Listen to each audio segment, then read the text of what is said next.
Let's jump into Niners Eagles is the first game, and the Eagles are favored by 2.5. The total's 46. What do you like for this one? Yeah, so my favorite prop right now is it's got to be Miles Sanders under 15 and a half rush attempts. You can get it at minus 130 right now, but I think there's a ton of value there. Sanders is coming off a 17 carry game. Certainly he benefited from the blowout. But also, Kenny Gainwell had 12 carries. Boston Scott had 6. So this was a game where Sanders could have easily rushed for 20 plus times based on the game script. But the Eagles wanted to limit his workload, keep him fresh for this weekend. But this is a pretty big number for Sanders. He's only cleared this in 5 of his last 12 games. However, this week is a much tougher test against the 49ers. They have an elite run defense. They rank second in DVOA against the run. So it should be a closer game where the Eagles, they probably will have to throw the ball a little bit more than usual. Plus, the Niners run D is so good. They're probably going to face a lot more third downs, maybe not have as many, long-lasting drives where Sanders can rack up a couple carries a drive. So I think this is the market to attack Sanders. So I'm projecting it closer to 13.5, 14, because the 49ers do a good job also of limiting the overall number of plays the other team can even run. They've allowed the 5th fewest plays per game allowed. And a lot of that has to do with their slow pace. Plus, they have a very efficient run-heavy offense. The Eagles, of course, have a run funnel defense. So this is a game where I could see the Niners have some pretty long clock-killing drives that will just, gut the overall value, the overall play volume of the Eagles.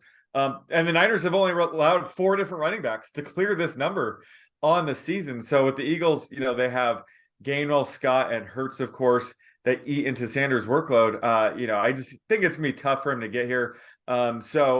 Like I said, I'm projecting this closer to 13.5, 14. I would bet this down to minus 150. I would probably still bet the under at 14.5 as well. But in these types of markets, you have to understand that every rush attempt is massive. I give about 8 to 9% of value per rush attempt in this range. So this is one I would try to get while it's still 15.5, but I would still take it at 14.5, but I would like it just a little bit less.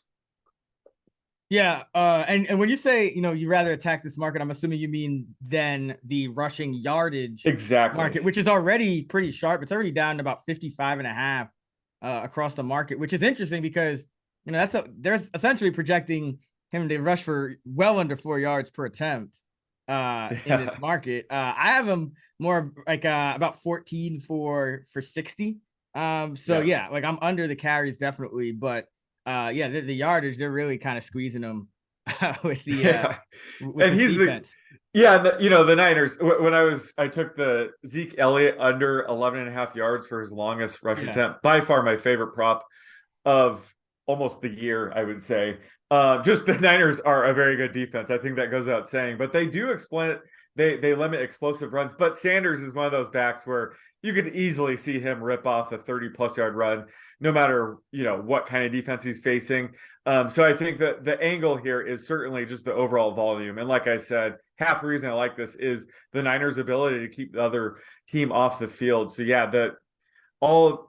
Sanders rushing markets are probably a bit inflated this week, or I favor the under, but especially the attempt prop. That's why I think this is my favorite market to attack in this game. All right, for me, I'm going right back to the well here with Quez Watkins under 19.5 receiving yards. And I have his median around 12. Wow. And here's the thing, and you actually pointed this out, and I dug deeper after you mentioned it on one of these pods, but he's been a totally different kind of player in terms of his usage with Goddard in and Goddard out of the lineup. So with Goddard out, he's played that stretch weeks 11 to 15. Goddard was out. He averaged nearly 5 targets per game, just over 3.5 receptions, about 26 receiving yards per game did Quez Watkins. But in the games he's played with Dallas Goedert, which are 13 games, his median receiving yardage is 0, which means he's had more games where he's goose egg than he's had games where he's had positive yardage. And then he's averaging just 16 receiving yards per game, averaging under 2 targets per game, just over 1 reception. So with this market, you're essentially you're kind of betting on him getting under, under multiple receptions, getting one or fewer receptions. But you look at the usage last week, and it was even more alarming because Watkins, his snap rate over just the last 4 games, 72%, 51%, 42%, 31%. So his snap rates have been going down. Zach Pascal actually had more routes than did Quez Watkins last week. And I just wonder if, I know AJ Brown was a little bit banged up. I just wonder if Pascal is kind of that 1-for-1 replacement for Brown, which doesn't, that doesn't really help Watkins here at all. So, there's a lot of different reasons why I just think, Watkins, his playing time could just be going down as they get into the playoffs. Pascal is a better run blocker, and they don't really need, with Goddard on the field, as we've seen, they don't really need that. I mean, he's technically like the 4th or 5th option now, depending, they don't throw their running backs a lot either. It's just, there's just not a high probability here that Quez Watkins is kind of coming anywhere close to his season averages, which are kind of what the books are posting this line as, more of his kind of a combination of what he's done with and without Goddard. There's been a clear trend here without Dallas Goddard for Quez Watkins to come nowhere close to this line. So I would bet this down.